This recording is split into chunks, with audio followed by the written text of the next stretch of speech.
The emergency bay doors of Galactic Medical Station Theta 7 slid open with a soft hiss. Dr. Velness, the chief medical officer, was reviewing patient charts on his data pad when he heard the sound. He looked up and his crystalline eyes went wide with shock. A human was walking through the doors. That alone was unusual. Humans were rare in the Outer Rim territories, far from their homeworld. Most species had only seen them in database images. But what made Dr. Velness freeze in place was not just the presence of a human. It was the metal shard sticking out of the human's shoulder. The piece of metal was at least 15 centimeters long. It protruded from the human's deltoid muscle at an angle, and dark red blood had soaked through his blue work uniform. The fabric was torn and stained, and small drops of blood left a trail on the pristine white floor of the medical bay. The human was eating something from a silver wrapper. Dr. Velness felt all three of his hearts begin to race. His scales rippled with distress, an involuntary response his species had when confronted with danger or shock. He dropped his data pad and it clattered on the floor. "Hello there," the human said cheerfully, raising his uninjured arm in a greeting gesture. His voice was surprisingly calm and steady. "I had a small accident with the cargo loading equipment on Bay 12. Do you have a first aid kit I could use? Maybe some bandages?" Dr. Velness opened his mouth, but no words came out at first. He tried again. "A first aid kit?" His translator device struggled to convey his horror. "Sir, you have a metal fragment embedded in your deltoid muscle. You are bleeding. Please, you must lie down immediately on the examination table. Someone activate the emergency trauma response team right now." The human looked down at his shoulder as if he had forgotten about the injury. He examined the metal shard with casual interest, the way someone might look at a small stain on their shirt. "Oh, you mean this?" No, it is just a scratch, doctor. Nothing serious. I probably just need some antiseptic solution to clean it and maybe a bandage to cover it. Perhaps a few stitches if you think it is necessary." "Just a scratch," Dr. Velness whispered. His voice sounded hollow and distant to his own ears. The medical scanner mounted on the wall had automatically activated when the human entered. Now its alarm began to wail, a high-pitched shriek that echoed through the bay. The display screen showed information that made Dr. Velness's blood run cold. Catastrophic tissue damage. Torn muscle fibers. Multiple severed blood vessels. Metal fragments pressed dangerously close to bone. The human's blood pressure was elevated, which was expected with trauma, but he was fully conscious, walking without assistance, and apparently more interested in finishing his food than addressing a potentially fatal injury. By every medical standard that Dr. Velness had learned in his 40 years of practice, this creature should be unconscious from shock. He should be going into system failure. He should be dying on the floor. "Sir, I must insist that you lie down on the examination table immediately," Dr. Velness said, forcing his voice to remain calm and professional. It was the same firm tone he used with patients who were delirious from pain medication. "Nurse Thomas, please prepare surgery bay 3 at once. I need a full trauma response team here now. Get the surgical tools ready and prepare anesthesia. We have a critical emergency situation." "Wait, what? Surgery?" The human interrupted, taking a step backward toward the door. His face showed confusion and slight annoyance. "Look, doctor, I appreciate your concern, but this is really not that bad. I have had much worse injuries than this. There was this one time on Mars Colony 3 when I took a whole metal panel to my leg during a station breach. I just walked it off and went back to work the next day. This is absolutely nothing compared to that." He turned toward the exit doors. Dr. Velness hit the emergency security button on his console.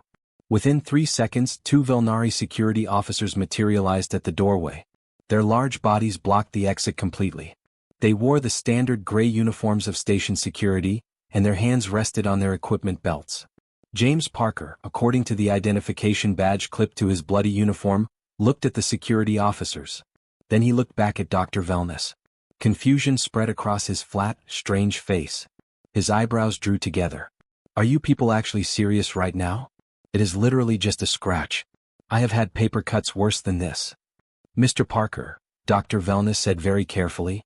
He approached the human slowly, the way one might approach an unstable explosive device that could detonate at any moment. "I understand that you may be experiencing confusion or disorientation from blood loss. Your brain may not be functioning properly due to shock. But I want you to understand that your injury is extremely severe by any medical standard. Please, I am asking you to allow us to help you before your condition worsens." James sighed deeply. The sound conveyed frustration and exasperation. "Fine. Okay. But I am telling you right now that you are all going to feel very silly when you see that it is really not that bad. The medical team swarmed around him immediately. Nurses appeared from side rooms with equipment. Someone brought a hovering stretcher. Others carried sedation field generators, just in case the human became violent or irrational. They treated him like a dangerous patient who might need to be restrained. Dr. Velness moved quickly to his communication console while his team handled the human. He needed answers and he needed them immediately. His hands shook slightly as he accessed the Galactic Medical Database. He entered his search query with precise movements, human medical information. The screen flashed bright red. Large text appeared. Classified. Biohazard Level 7. Deathworld species. Extreme caution advised. Access restricted to Level 9 clearance and above. Dr. Velness stared at the screen for a long moment. Then he slowly turned his head to look back at James Parker. The human was now arguing with 3 nurses about whether he really needed to remove his boots for the examination. What in the name of the first ones and all the ancient species had just walked into his medical station? 36 hours had passed since James Parker walked into the emergency bay. Dr. Velness stood in the research laboratory, surrounded by holographic displays showing human biological data. The information floating in the air around him seemed impossible, yet the scanners did not lie. James Parker was in the recovery ward. His injury was healing at a rate that defied everything Dr. Velness understood about medicine. "This cannot be accurate," said Dr. Kelvin from across the room. He was the station's xenobiologist, an expert in alien life forms. His 4 arms gestured at the data displays in disbelief. According to these readings, the human shoulder wound has already begun significant tissue regeneration. The muscle fibers are reconnecting. New blood vessels are forming. That injury would take my species at least 6 months to heal, and we would need multiple surgeries and treatments. Dr. Velness pulled up another file on the main screen. His hands moved across the holographic controls, and Earth's planetary classification appeared. When he read the information, his scales went completely pale, turning almost white with shock. Earth. Class 12 Death World. Gravity. 1.0 standard units, classified as extreme. Atmospheric oxygen. 21%, reaching toxic levels for most species. Native predators. 847 documented species. Survival rating for non-native species. 0.02%. Class 12, whispered Nurse Emma from behind them. She was a young Trilixian, small and delicate, with pale blue skin. She had been assigned to monitor James during his recovery. "I thought Class 12 worlds were completely uninhabitable. I thought nothing could survive on them." "Apparently we were wrong," Dr. Velness said quietly. He continued scrolling through the data, and each new piece of information was more shocking than the last. "Look at this section here. Human blood contains clotting factors that activate in 3 to 5 minutes after injury. Most species in the known galaxy require hours for blood to clot properly. This means humans stop bleeding almost immediately." He pulled up another screen. "And their pain tolerance." He paused, checking the scanner calibration to make sure it was working correctly. "This cannot be right. According to this data, humans can remain fully functional and conscious with pain levels that would cause most species to pass out immediately. They have some kind of chemical in their brains called adrenaline that actually makes them stronger and faster when they are injured or afraid." Emma nodded enthusiastically, her large eyes bright with excitement. "Mr. Parker told me many stories about his childhood. He said he broke his arm bone 2 times before he was 15 years old.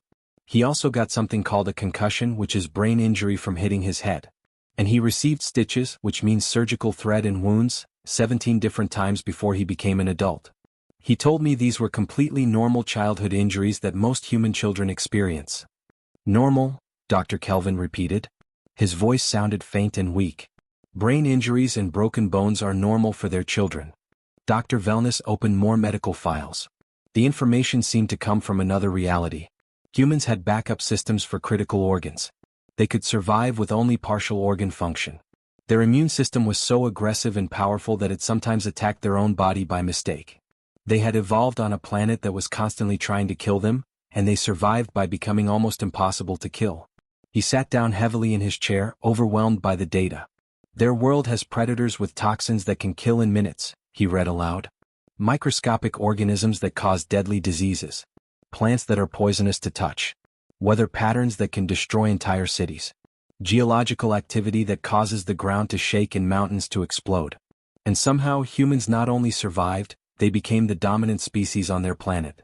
A priority alert suddenly flashed across all the screens in the laboratory. The red warning lights began to pulse, and an automated voice filled the room. Emergency broadcast. Passenger liner Stellar Dawn has been attacked by unknown hostile forces. Multiple species casualties reported. Critical medical assistance required immediately. All available medical personnel respond. Dr. Wellness jumped to his feet and began organizing his team. He called up the emergency medical supplies list and started designating personnel assignments. He was in the middle of calculating how many trauma kits they would need when he heard footsteps behind him. "I heard the alert," a voice said. Dr. Wellness turned around. James Parker stood in the laboratory doorway. He was wearing his civilian clothes instead of a hospital gown. His injured arm was in a basic cloth sling, but otherwise he looked completely normal and healthy. He had been in recovery for only 36 hours. "I am coming with you," James stated simply. "Mr. Parker, you are injured. You should be resting in the recovery ward for at least another week." "Doctor," James interrupted. His face was serious now, very different from the casual expression he usually wore. "People are dying right now. You are going to need someone on your team who knows how to handle combat trauma situations. Someone who has experience treating injuries in dangerous conditions." "That person is me. I was a military medic before I became a cargo hauler." Dr. Wellness stared at the human. James had been critically injured just over a day ago. By all rights, he should still be unconscious in a hospital bed. But he was standing here, mobile and alert, volunteering to go into a dangerous situation to save lives. "Very well," Dr. Wellness said quietly, making his decision. "But you will follow my orders exactly. Do you understand?" James smiled and some of his casual attitude returned. "I would not dream of doing anything else, Doctor." As they walked toward the shuttle bay to prepare for departure, Dr. Wellness felt a strange mixture of emotions. Fear, certainly, because they were heading into danger.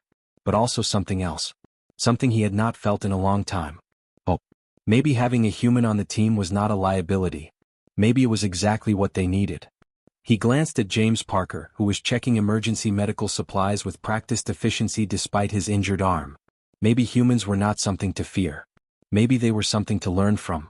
The shuttle engines powered up and they prepared to launch into the unknown. The airlock of the passenger liner Stellar Dawn opened with a terrible grinding sound of damaged metal. Thick smoke poured out into the docking tube, and the emergency lights inside flickered weakly, casting strange shadows. Dr. Wellness and his medical team stood at the entrance, hesitating. The scene before them looked like something from a nightmare. James Parker pushed past them without waiting. His medical scanner was already active in his hand, beeping as it detected life signs. Multiple survivors detected inside. "If we move quickly, we can save most of them. We need to go now." He stepped through the smoke and disappeared into the damaged ship. Dr. Wellness followed, his heart pounding with fear and adrenaline. The corridor inside was chaos. Bodies lay scattered on the floor, some moving weakly, others completely still. Debris from damaged walls and ceilings covered everything. Sparks flew from broken electrical systems. The air smelled of burnt metal and blood. A Velnari woman lay pinned under a heavy metal beam. Her breathing was very shallow and rapid. Her scales had turned gray, which meant she was close to death. Dr. Wellness approached carefully and began calculating how long it would take to safely remove the beam without causing more injury. He would need special lifting equipment. He would need to stabilize her first. He would need at least 15 minutes. "No time for that," James said, already positioning himself next to the beam. He bent down and gripped the metal with both hands. The beam had to weigh at least 200 kilograms. "Mr. Parker, your shoulder injury," Dr. Wellness started to protest. "Is fine. Get her out. Do it now." James lifted the beam. His face turned red with effort, and the muscles in his arms and back strained visibly. But the beam rose. It should have been impossible for any injured person to lift such weight, yet the human held it steady, his hands shaking but not failing. "Move!" James shouted. Emma, the small Trilixian nurse, darted forward and pulled the Velnari woman out from under the debris. As soon as she was clear, James dropped the beam. It crashed to the floor with a loud bang. Dr. Wellness saw fresh blood seeping through the bandage on James's shoulder. The wound had reopened from the strain. "You have torn your injury open again." "I will survive. Keep moving. More people need help." They pushed deeper into the ship. In a sealed compartment they found a Trilixian child trapped inside. The door's control panel was destroyed. The life support system in that room was failing, and the oxygen level reading showed only 4% remaining. That was a fatal level for almost every species in the galaxy. James overrode the door lock manually, forcing the damaged mechanism open with a tool from his belt. Then he crawled through the narrow access space to reach the child. Dr. Velness watched the chronometer on his scanner. 30 seconds passed. 60 seconds. 90 seconds. Most species would suffer permanent brain damage after 90 seconds without proper oxygen. James emerged after 3 full minutes, gasping for air but still conscious and functional. He carried the small child in his arms, holding her carefully against his chest. "Get oxygen on her immediately," he said, handing the child to Emma. They reached the main passenger bay and found 23 wounded people of various species. Some were crying out in pain. Others lay silent and still. Blood covered the floor. The scene was overwhelming. James moved between the injured with incredible speed and efficiency. His hands were steady and sure as he worked. He applied pressure bandages to stop bleeding. He set broken bones with quick, precise movements. He administered emergency injections from the medical kit. And he talked constantly in a calm, steady voice. "Dr. Velness, this patient here needs immediate surgery. She has an arterial bleed in her leg. This one is stable for now, but monitor his breathing. Emma, keep firm pressure on this wound for exactly 5 minutes, no less. Dr. Kelvin, start a blood transfusion line on that Velnari male over there." Dr. Velness found himself following James's orders without question. He watched this wounded human work with the precision of a master surgeon and the endurance of a machine that never tired. James's own blood still seeped through his bandage, but he did not stop or slow down. A young Velnari man was bleeding heavily, his circulatory system failing rapidly. Dr. Velness prepared to perform an emergency procedure to seal the damaged vessels. But his hands were shaking badly. He had never worked in conditions like this. The pressure was too much. One wrong move would kill the patient instantly. "Hey, doctor," James said quietly, appearing at his side. He put one bloody hand on Dr. Velness's shoulder. "Look at me. You have the skill to do this. I know you do. Steady hands, steady hearts. Just like we practiced back at the station. I will talk you through every step. You are not alone." Dr. Velness met the human's eyes. They were brown and warm, and they showed absolute confidence. The fear in Dr. Velness's chest began to fade. "Good," James said, nodding. "Now, make your first incision right here." 20 minutes later, the Velnari man was stable and breathing normally. Dr. Velness's hands finally stopped shaking. He felt a rush of pride and relief. Then the entire ship shook violently. Alarms began blaring throughout the corridors. Equipment fell from shelves and crashed to the floor. "Pirates," James said grimly. His entire demeanor changed in an instant. His casual warmth disappeared, replaced by something cold and hard. "They are coming back to finish what they started." The medical bay doors sealed automatically with a heavy metallic sound. Through the reinforced viewport window, they could see 3 pirate ships approaching the damaged liner. They were dark and dangerous looking, covered in weapons. James checked the blood-soaked bandage on his shoulder. He tested his arm's range of motion, rotating it slowly despite the obvious pain. Then he looked around at the wounded passengers lying helplessly on the floor around them. "Okay," he said quietly, his voice calm but deadly serious. "We need a new plan right now." The pirate ships docked with a metallic clang. James moved to the medical bay storage lockers, pulling out equipment with practiced efficiency. "Mr. Parker, what are you doing?" Dr. Velness asked. "Keeping them away from my patients," James replied. His voice had changed, harder, colder. "Doc, I need you to listen carefully. I wasn't entirely honest about my background."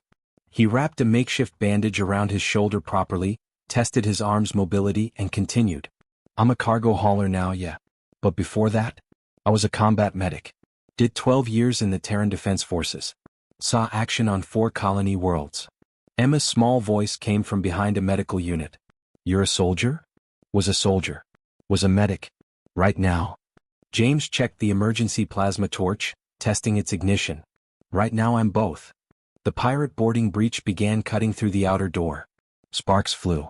James turned to his patients. 23 wounded aliens, 2 nurses, and 1 doctor who'd never held a weapon. "Here's what's going to happen," he said calmly, arranging medical equipment as makeshift barriers. "They want hostages or valuables. They'll hit the bridge first, then crew quarters, then here. We've got maybe 8 minutes. 8 minutes to do what?" Dr. Velness asked, though he suspected he knew the answer. To convince them this medical bay isn't worth the trouble. James smiled, but it didn't reach his eyes. Emma, you're small and fast. These access tunnels, can you fit? The Trilixian nodded. Good. You're going to navigation. There's an emergency beacon override. I need you to trigger it. Galactic patrol frequency, distress code Alpha 7. Can you do that? But the pirates will detect. They'll detect it after you activate it. By then help will be coming. Go. Now. Emma disappeared into the maintenance shaft. The cutting intensified. 2 minutes until breach. James turned to Dr. Wellness. Doc, I need you to trust me. Everything I'm about to do is to keep these people alive. Understand? Dr. Wellness nodded slowly. James positioned himself behind the medical bay door, holding the plasma torch like a weapon. When they come through, don't move. Don't speak. Leave it to me. The door exploded inward. Four pirates, heavily armed, scarred, dangerous, rushed in. What happened next took 6 seconds. James moved with a speed Dr. Wellness didn't know humans possessed. The plasma torch struck the first pirate's weapon, melting the barrel. A kick sent the second sprawling. The third got the torch to his helmet seals, not enough to injure but enough to compromise his suit integrity. The fourth found himself staring at his own weapon, now in James's hands. Gentlemen, James said conversationally, the rifle steady despite his injured shoulder. This is a medical bay. There are 23 wounded civilians here under my protection. You can leave now or you can join them as patients. Your choice takes 5 seconds. The lead pirate laughed. 1 injured human against 4 of us? Even if you shoot me, the others? James fired once. The shot took out the overhead light, plunging half the bay into darkness. The ricochet disabled the second pirate's weapon. The third shot, impossible, unbelievable, somehow struck all 3 remaining weapons in sequence. 3 seconds, James said quietly. The pirates ran. James secured the door, then calmly returned to checking on patients. His hands were rock steady as he adjusted in 4 drip. Dr. Wellness stared. How did you? Adrenaline's a hell of a thing, Doc, James said. Then he swayed slightly, caught himself. Also, I maybe pushed a bit too hard on that shoulder. Might need you to check it when this is over. The emergency beacon activated. Emma's voice came through the comm. It's done. Galactic Patrol is responding ETA 12 minutes. The pirates' ships disengaged, fleeing before authorities arrived. Dr. Wellness looked at James Parker. Combat medic, cargo hauler, impossibility made flesh. The human had saved them all with violence and healing in equal measure. Mr. Parker, he said slowly, I think we need to have a very long conversation about humans. James grinned, genuine this time. Buy me dinner first, Doc. I've got stories. 1 week later, Dr. Wellness stood before the Galactic Medical Council in the Grand Assembly Hall on Station Prime. 50 species representatives sat in judgment, their concern palpable. Counselor Thrain, an elderly Velnari with scales dulled by age, spoke first. Dr. Wellness, we have reviewed your report. This human, James Parker, displays capabilities that many find alarming. Extreme pain tolerance, rapid healing, combat proficiency combined with medical knowledge. Some council members believe humans pose a threat to integrated medical care. Behind the viewing glass, James sat beside Emma, who'd insisted on attending. His shoulder was fully healed, just 7 days after an injury that should have taken months. Counselors, Dr. Wellness began, I understand your concerns. I shared them. But I was wrong.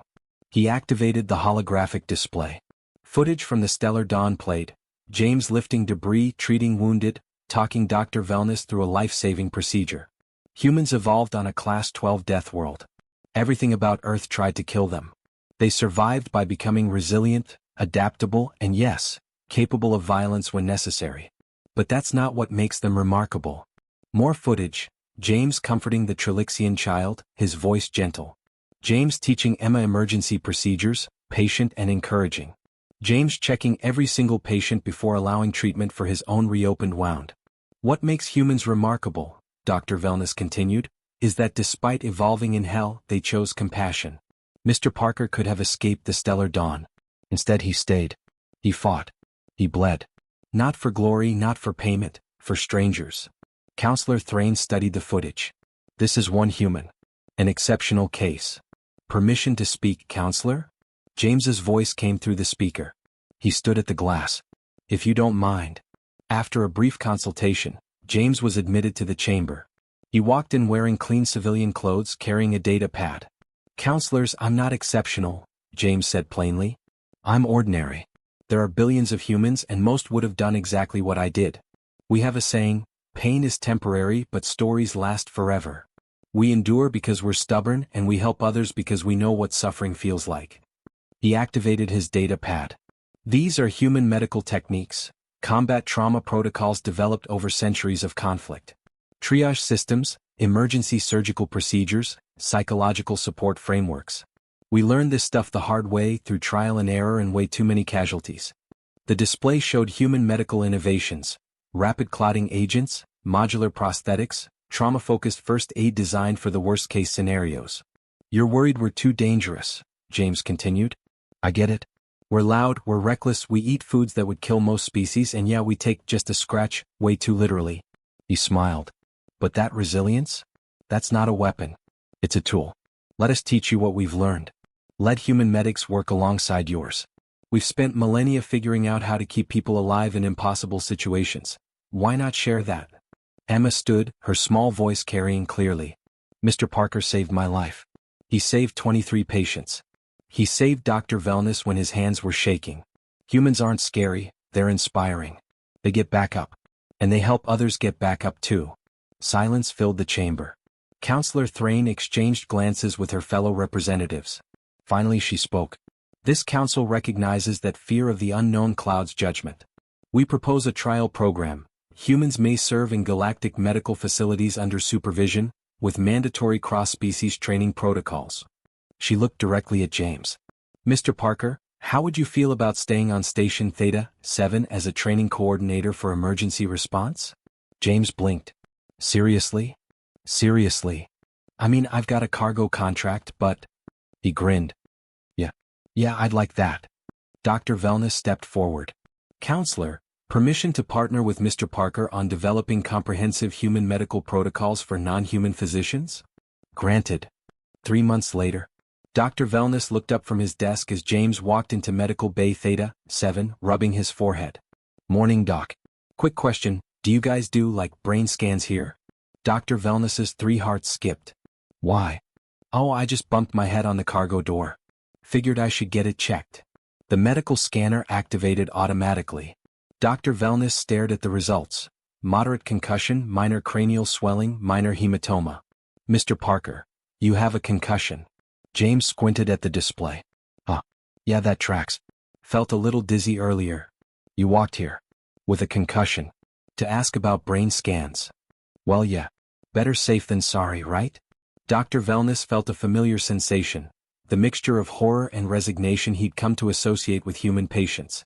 He pulled up a treatment plan then paused. Just a scratch? He asked dryly. James laughed. You're learning, Doc. As Dr. Wellness prepared the neural stabilizer, he reflected on the past months. The station now had 15 human medical consultants. Emergency response times had improved by 40%. 3 new trauma protocols, adapted from human military medicine, had saved countless lives across the sector. And every single day without fail, a human would walk in with an injury they considered minor, that would hospitalize any other species for weeks. Hey Doc. James said from the examination table. After this, wanna grab lunch? I'm thinking that Velnari noodle place. The spicy one. The spicy variant would give you severe gastrointestinal distress. Probably. But it's delicious. Dr. Wellness sighed, activating the treatment field. Humans. Impossible, infuriating, inspiring humans. Yes, Mr. Parker, he said, unable to suppress a smile. Lunch sounds acceptable. Outside the viewport, Station Theta-7 orbited serenely, its medical bays now prepared for anything, even humans who called concussions just a scratch. The galaxy was learning. And surprisingly learning to appreciate it.